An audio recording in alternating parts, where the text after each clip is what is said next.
Bonsoir à toutes et à tous et bienvenue sur le Rural Bénin TV. À l'occasion du 8 mars, Journée internationale des droits des femmes, ce journal rend hommage à ces dames du monde rural qui, chaque jour, travaillent sans relâche pour faire avancer l'agriculture. Voici les titres de ce vendredi 6 mars 2026.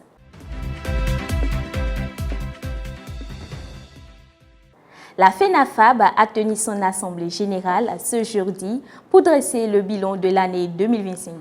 L'organisation en a profité pour définir de nouvelles priorités pour 2026. Le point à suivre dans le déroulé de cette édition.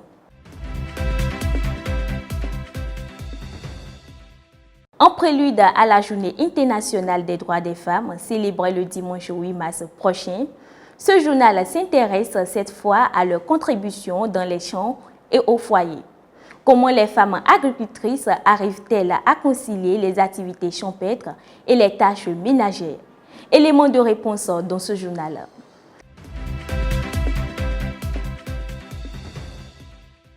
Toujours aux côtés de la chante féminine, nous jetons un regard sur l'impact de l'alphabétisation fonctionnelle dans la vie des femmes rurales au Bénin. Dossier dans cette édition. Découvrez ensuite les marchés qui s'animeront dans plusieurs départements du pays ce week-end.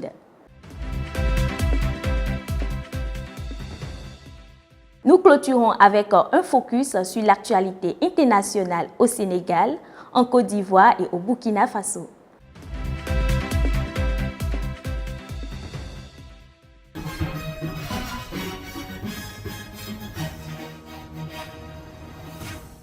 À présent, voyons ce que Dame Nature réserve à nos braves producteurs demain dans les villes de Boyikon et Nati Tengou. Pour Boyikon, la journée de demain s'annonce globalement calme et ensoleillée. Le matin, quelques brumes ou brouillards pourraient être observés avant une dissipation rapide, laissant place à un beau temps. Température 25 degrés Celsius avec un ressenti autour de 27 degrés Celsius en raison de l'humidité. Vent du sud-ouest à 15 km par heure avec des rafales pouvant atteindre 20 km par heure. Aucune précipitation n'est prévue et aucun risque de pluie. En soirée, de belles éclaircies sont attendues malgré quelques passages nuageux. Température autour de 29 degrés Celsius avec un ressenti de 30 degrés Celsius. Vent du sud à 15 km par heure avec des rafales pouvant atteindre 30 km par heure. Le temps restera sec toute la journée à Boyikon. Température 25 degrés Celsius avec un ressenti autour de 27 degrés Celsius en raison de l'humidité. Vent du sud-ouest à 15 km par heure avec des rafales pouvant atteindre 20 km par heure. Aucune précipitation n'est prévue et aucun risque de pluie. Demain à Nati Tengou, le temps s'annonce calme et globalement sec. Le matin, le ciel sera peu nuageux avec un temps agréable. Température autour de 23 degrés Celsius avec un ressenti de 26 degrés Celsius en raison de l'humidité. Le vent restera calme avec de légères rafales pouvant atteindre 15 km par heure. Aucune précipitation n'est prévue et aucun risque de pluie. En soirée, le ciel restera variable avant de devenir peu nuageux. Température autour de 30 degrés Celsius avec un ressenti proche de 29 degrés Celsius. Le vent restera calme avec des rafales autour de 10 km par heure. Le temps restera sec sur l'ensemble de la journée à Nati Tengou. Pour la campagne 2026, la Société pour le développement du coton a officiellement fixé les prix de vente des engrais non destinés au coton. À travers une note de service signée le 3 mars 2026 par son directeur général Serge Adéromont, la société annonce l'entrée en vigueur immédiate de ces nouveaux tarifs dans le cadre de la stratégie de distribution des intrants agricoles à la clientèle. Selon la note, les engrais non coton, toujours conditionnés en sacs de 50 kg, sont désormais cédés au prix suivant. Le SSP reste fixé à 14 000 francs CFA, le KCL passe à 17 250 francs CFA, l'urée 46% N à 19 500 francs CFA, le NPKSB 14 18 18 61 à 23 500 francs CFA et le NPKSB ZN 13 17 17 6 05 15 à 24 250 francs CFA. Tout est désormais clair pour les producteurs. La Fédération nationale des femmes agricultrices du Bénin, FENAFAB, a tenu ce jeudi 5 mars à son siège à Fidjosé son assemblée générale élective, occasion pour elle de faire le bilan de l'année 2025 et de poser de nouvelles bases pour l'année entamée. Le point avec Muriel Roucanrin et Jean-Dac Torono.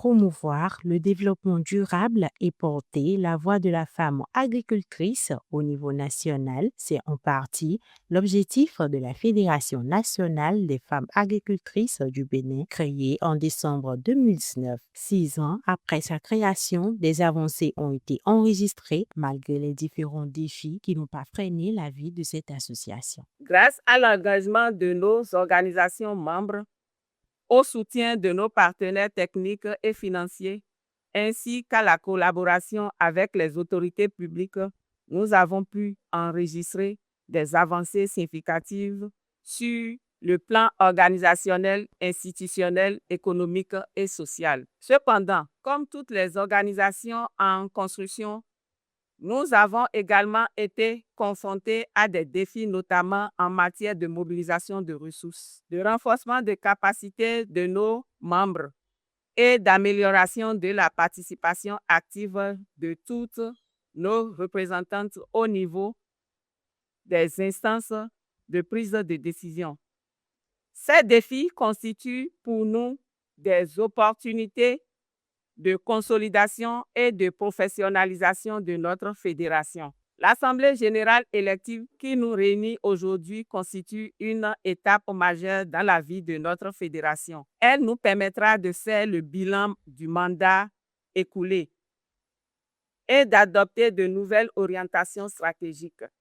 Aux femmes qui constituent cette fédération, les mots d'encouragement et de motivation restent prioritaires dans un contexte de changement climatique où la femme est plus infectée. Je demande à toutes mes collègues de se battre, parce que si nous ne nous battons pas, nous allons toujours rester dans l'ombre.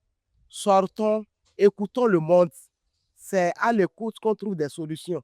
S'ils ne sont pas pour écouter ce qui se passe et nous restons dans nos milieux, nous n'allons pas savoir ce qui se passe, puis qu'on puisse trouver des chemins pour pouvoir trouver des solutions à notre problème.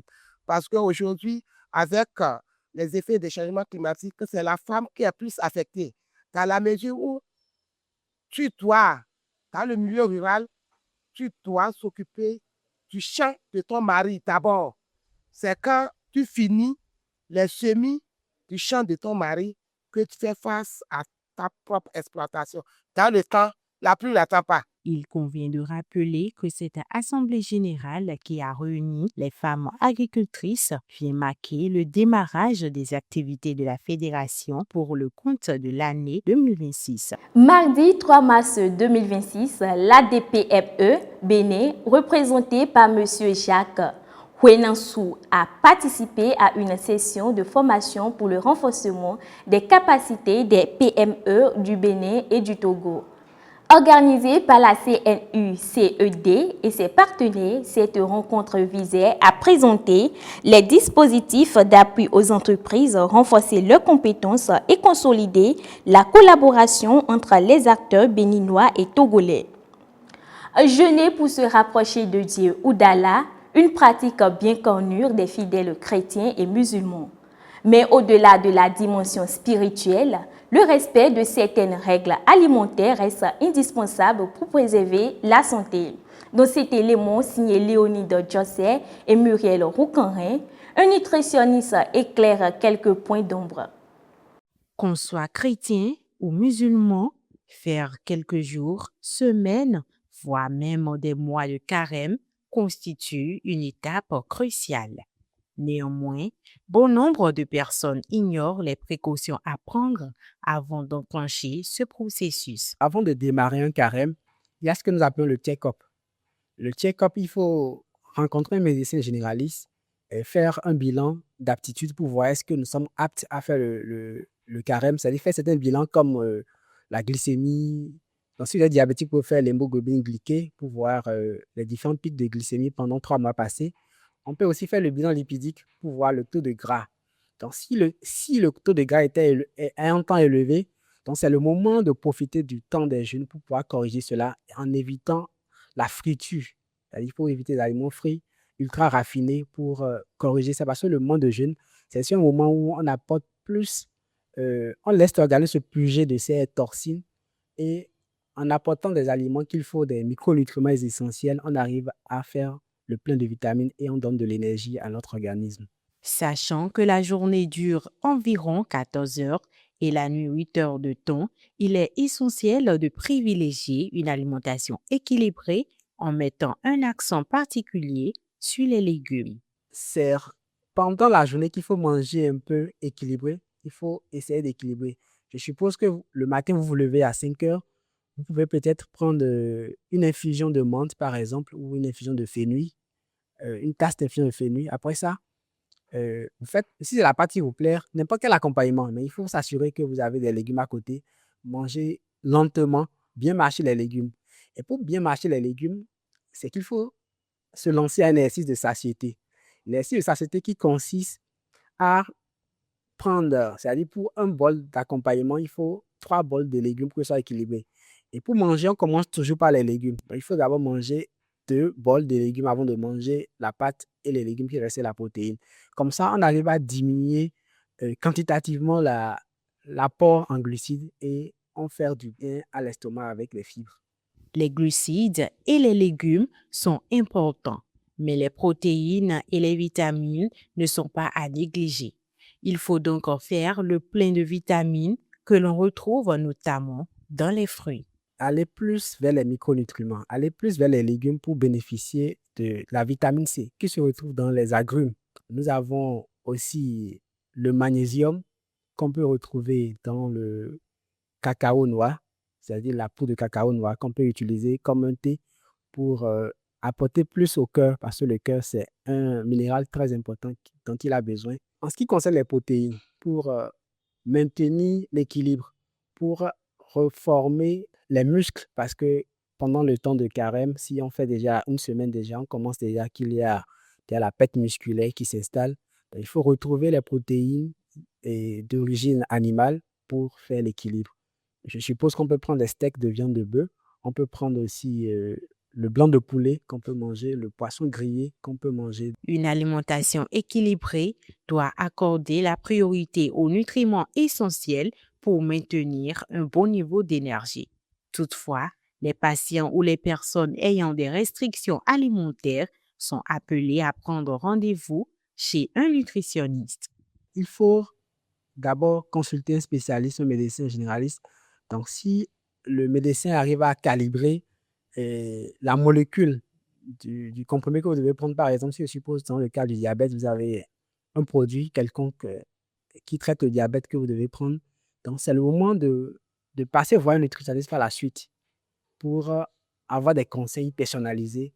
Contrairement à certaines idées reçues, la période de jeûne peut être adaptée pour apporter des nutriments essentiels et aider l'organisme à se renouveler, à condition de consommer peu de glucides et d'éviter les excès de matières grasses.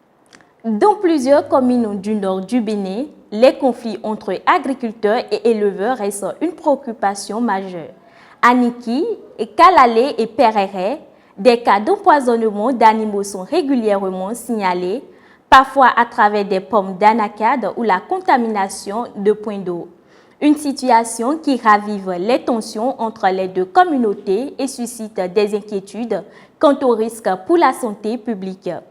Pour mieux comprendre l'ampleur du phénomène et ses répercussions sur la cohésion sociale, suivons cet extrait de Bio Taïrou Isdine, coordonnateur de l'équipe pluridisciplinaire de la zone 3 à la DDAEP du Borgou, Au micro d'un confrère de radio Suti Dera à Niki. Nous assistons à des cas d'empoisonnement, que ce soit dans la commune de Niki, de Perere ou bien de Kalalé. Chaque jour que Dieu fait, nous enregistrons ces cas d'empoisonnement. Et surtout à travers l'intoxication des pommes d'acajou et parfois des résidus de récolte. Les agriculteurs mettent des produits toxiques, on les appelle les fumigants, qui servent à lutter contre les rongeurs. C'est ça qu'ils introduisent dans les pommes d'acajou pour empoisonner les animaux. Et le plus dangereux, il y a certains qui empoisonnent même des points d'eau. Ceci constitue un danger pour la santé publique. Quand on sait que, en pensant empoisonner un bœuf ou bien un mouton, ça veut dire qu'on peut tuer un homme. Un petit en traversant peut prendre une pomme d'acajou et vouloir consommer ça. Là, vous voyez ce que ça peut amener. Nous exhortons la population de Niki, de Kalalé, de Perere et de ses environs vraiment de prendre toutes les dispositions pour éviter ces genres d'empoisonnement afin de sauvegarder la santé publique. Je l'annonçais en titre. Au Bénin, les femmes occupent une place essentielle dans le secteur agricole. De la préparation des champs jusqu'à la récolte, elles contribuent fortement à la production alimentaire tout en assumant de nombreuses responsabilités au sein du foyer. Pourtant, malgré ce rôle déterminant, elles restent confrontées à plusieurs difficultés, notamment l'accès aux fonciers et aux ressources. Focus sur ces femmes agricultrices dans cet élément signé Léonide Josset et Muriel Roucarin. Du défrichage au semis jusqu'à la récolte, les femmes sont au cœur de l'agriculture béninoise. Selon la direction de la statistique agricole du ministère de l'Agriculture, de l'Élevage et de la Pêche, 30,5% des producteurs au Bénin sont des femmes et 46,9% des actifs agricoles sont de sexe féminin. D'après l'Organisation des Nations Unies pour l'alimentation et l'agriculture, environ 110% des femmes vivent en milieu rural où elles réalisent entre 60 et 80% des travaux agricoles et assurent jusqu'à 44% de la production alimentaire destinée à nourrir leur famille. Elles apparaissent ainsi comme des actrices majeures de la réussite des campagnes agricoles. En début de saison, les travaux champêtres sont beaucoup nombreux. Il faut défricher les champs, il faut procéder au semis. C'est la période de beaucoup de tâches agricoles et ces tâches viennent s'ajouter aux tâches familiales déjà qui sont à la charge des femmes. C'est elles qui vont mettre en place les cultures secondaires, c'est elles qui vont commercialiser les petites récoltes qu'il y a entre deux campagnes agricoles. Donc, les femmes jouent un rôle hyper important.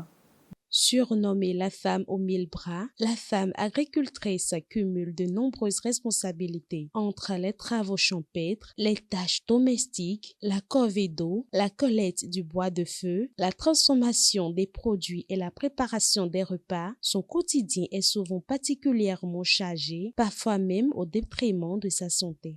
La fatigue chronique, les maladies, la surcharge mentale, la charge mentale que toutes ces responsabilités-là induisent sur elle et sur son bien-être. La femme agricultrice à cette période s'oublie totalement pour satisfaire sa famille, pour répondre à ce que la société attend d'elle. Vous savez, lorsqu'on qualifie une femme de très bonne femme, c'est surtout parce qu'elle accepte de souffrir et c'est souvent parce qu'elle accepte de se sacrifier.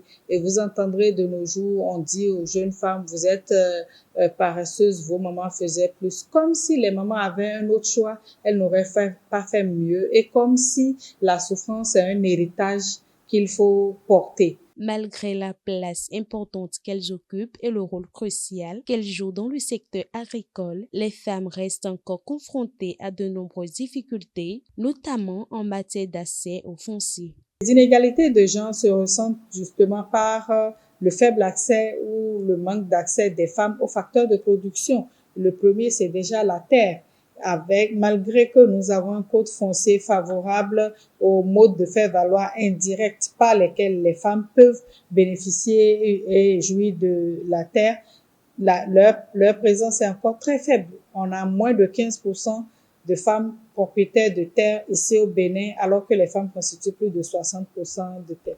Leur faible niveau d'éducation, leur faible niveau d'instruction les exclut aussi des espaces de formation. Elles n'ont pas toujours l'information même qu'il faut pour avoir accès à ces formations et surtout lorsque les formations ne tiennent pas compte de leur calendrier et de leurs revenus. De la production à la transformation, la femme agricultrice, cette femme aux 1000 bras, mérite une attention particulière et un accompagnement accru des autorités à tous les niveaux.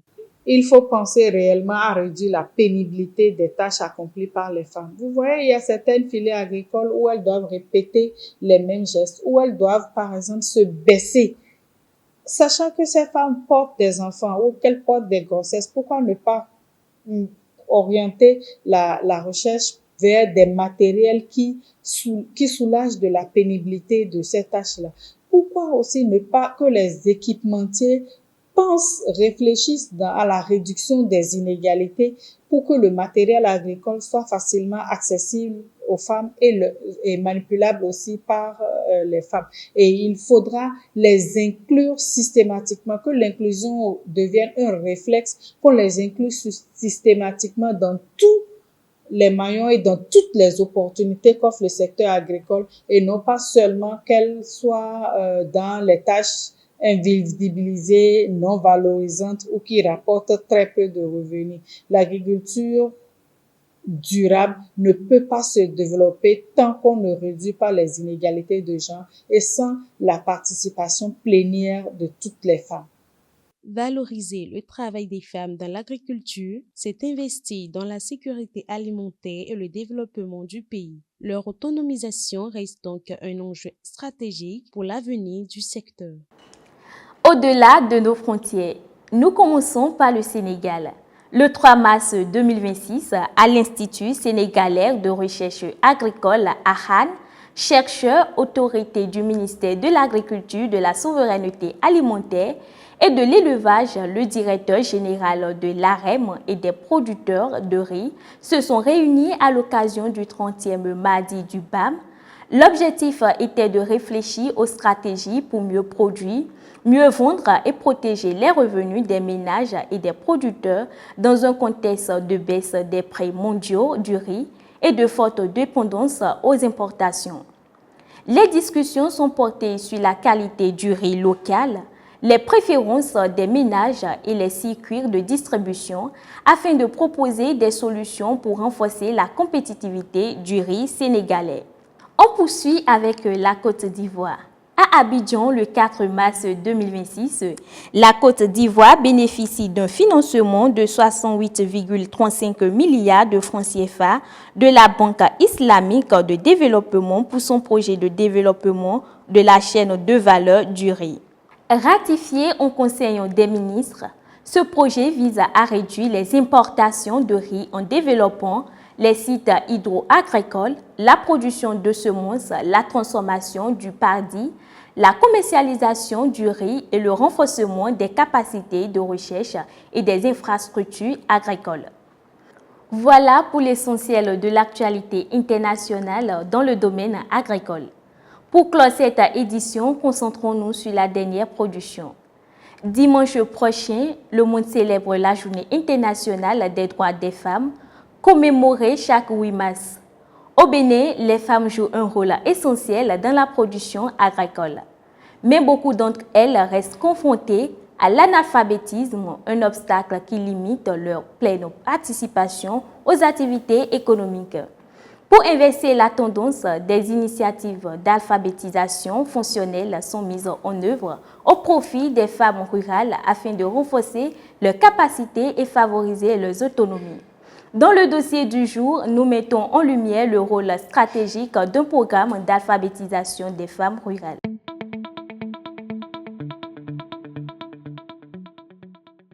Aujourd'hui, dans le secteur agricole, la place de la femme devient de plus en plus déterminante.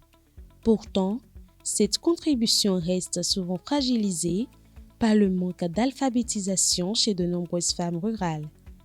Pour répondre à ce défi, des initiatives d'alphabétisation fonctionnelle sont mises en place afin de renforcer leurs capacités, aussi bien dans la production agricole que dans la gestion financière, sans oublier le développement de l'estime de soi, un élément essentiel de leur autonomisation durable. Le projet d'alphabétisation fonctionnelle des femmes à travers le programme PCCC qui les aide à savoir lire, écrire et compter dans leur langue afin de participer activement aux activités de production du coton biologique depuis le choix de la parcelle jusqu'à l'évacuation du coton à l'usine pour l'égrenage.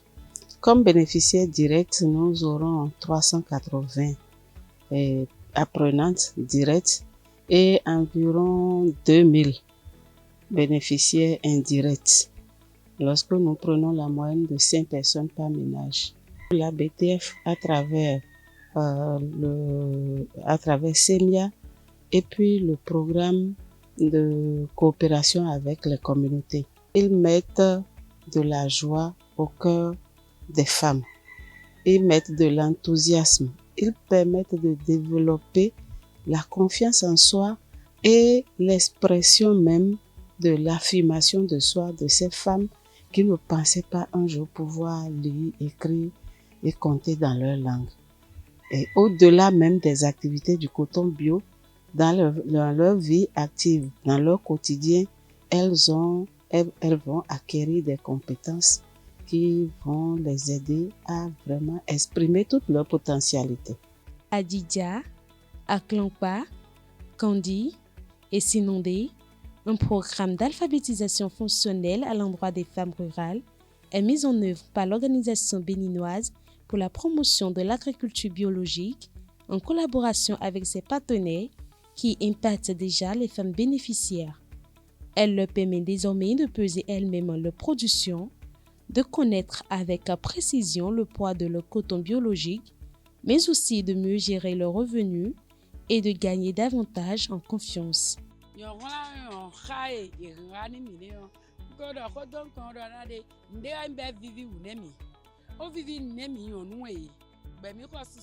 Nous apprendre à lire et à écrire. Cela nous réjouit énormément, car auparavant, nous les femmes ignorions comment peser notre coton. Pour nous, il suffisait seulement de rester auprès des hommes en préparant la nourriture. Si nos maris nous disaient que notre coton pesait tant, nous nous contentions de cela, car nous ne pouvions pas lire. Moi, j'exhorte donc toutes les femmes à prendre au sérieux ce programme, car c'est à notre avantage.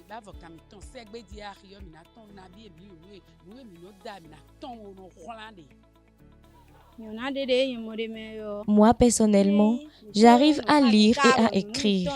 Nous avons même installé un bureau avec une présidente et une secrétaire. Notre coton biologique, nous savons exactement combien elle pèse. Je peux désormais lire des numéros, même pour me rendre dans une rue. Je peux lire l'indication sur les panneaux et je me retrouve facilement.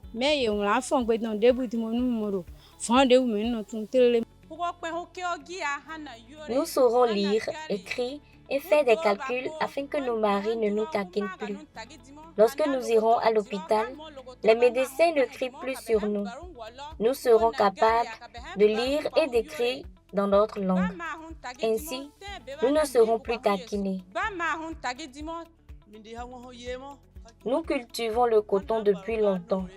Autrefois, nous ne comprenions aucune langue. Grâce au coton biologique, nous avons aujourd'hui l'occasion d'apprendre et d'acquérir des connaissances utiles pour mieux gérer nos foyers. Nous remercions ceux qui nous ont choisis pour cet apprentissage afin de ne plus être taquinés et de donner un sens à notre vie. Sur le terrain, les encadreurs saluent l'engagement des participantes et les encouragent à poursuivre leurs efforts dans l'apprentissage. Ils profitent également de l'occasion pour formuler quelques doléances, notamment en ce qui concerne l'amélioration des conditions de travail, et le renforcement des moyens d'intervention. Je les exhorte à faire preuve de beaucoup plus de patience afin de suivre correctement cette alphabétisation telle qu'elle a été conçue et à s'y engager pleinement. Qu'elles prennent au sérieux les enseignements reçus afin de bien les comprendre et de pouvoir s'en sortir. Ce que nous demandons à OBEPAB, c'est de continuer à nous accompagner afin de nous aider à être encore plus efficaces. D'autant plus qu'il ne s'agit que d'un début. Nous souhaitons que, dans un avenir proche, ils puissent mettre en place un autre projet permettant aux femmes de travailler de manière autonome, sans l'implication des hommes.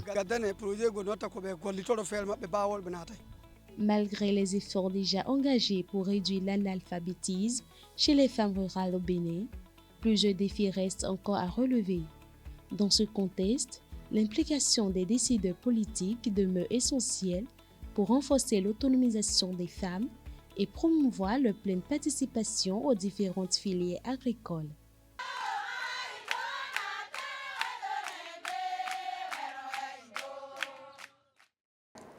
À présent, suivez cet élément qui présente les marchés qui s'animeront dans les départements de l'Atakora, du Bogour, du Mono, de la Libori, de la Donga et des Collines avec la signature vocale de Anissé Ronguet. Du samedi 7 au dimanche 8 mars 2026, les marchés hebdomadaires continuent d'animer plusieurs localités du Bénin. Véritables carrefours économiques et sociaux, ces espaces rassemblent plusieurs producteurs, commerçants et acheteurs autour des produits vivriers, d'articles divers et parfois de bétail. Voici les places marchandes qui vibreront au rythme des échanges durant ce week-end. Le samedi 7 mars 2026, les activités commerciales s'intensifieront dans plusieurs communes du pays. Les marchés de Materi, Kérou, Sinondé, Ndali, Parako Dépôt, Aplahoué et Grand Popo accueilleront les populations venues s'approvisionner en produits agricoles, en denrées alimentaires et en divers articles de consommation courante. Dans ces espaces d'échange, les producteurs ruraux trouvent une occasion idéale pour écouler leurs récoltes, tandis que les commerçants renforcent les circuits de distribution vers d'autres localités. Par ailleurs, les amateurs de bétail et les acteurs de la filière d'élevage se donneront rendez-vous dans les marchés à bétail de Ndali et de Kérou, où bovins, caprins ou ovins feront l'objet de nombreuses transactions entre éleveurs et acheteurs. Le dimanche 8 mars 2026, la dynamique commerciale se poursuivra dans plusieurs autres localités du pays. Les marchés de Birni, Ouaké, Kalalé, Karimama, Savalou, Lema, Boyikon et Azové ouvriront leurs étals pour accueillir les populations. Plusieurs produits vivriers, céréales, tubercules, légumes ainsi que de divers produits transformés y circuleront abondamment. Du côté des marchés de bétail, les localités de Birni et de Gounaro seront particulièrement animées. Éleveurs, commerçants et acheteurs s'y retrouveront pour les transactions autour du bétail, contribuant ainsi à la vitalité de l'économie pastorale. Au-delà de leur dimension commerciale, ces marchés hebdomadaires restent des lieux de rencontre, de partage et de négociations essentielles à la vie économique et sociale des communautés. Ils permettent aux producteurs d'écouler leurs produits, tout en offrant aux ménages l'opportunité de s'approvisionner à des prix souvent plus accessibles. Rendez-vous donc ce week-end sur les différentes places. Voilà qui vient mettre un thème à cette édition. Bon week-end à toutes et à tous et rendez-vous la semaine prochaine pour d'autres nouvelles agricoles. À très bientôt.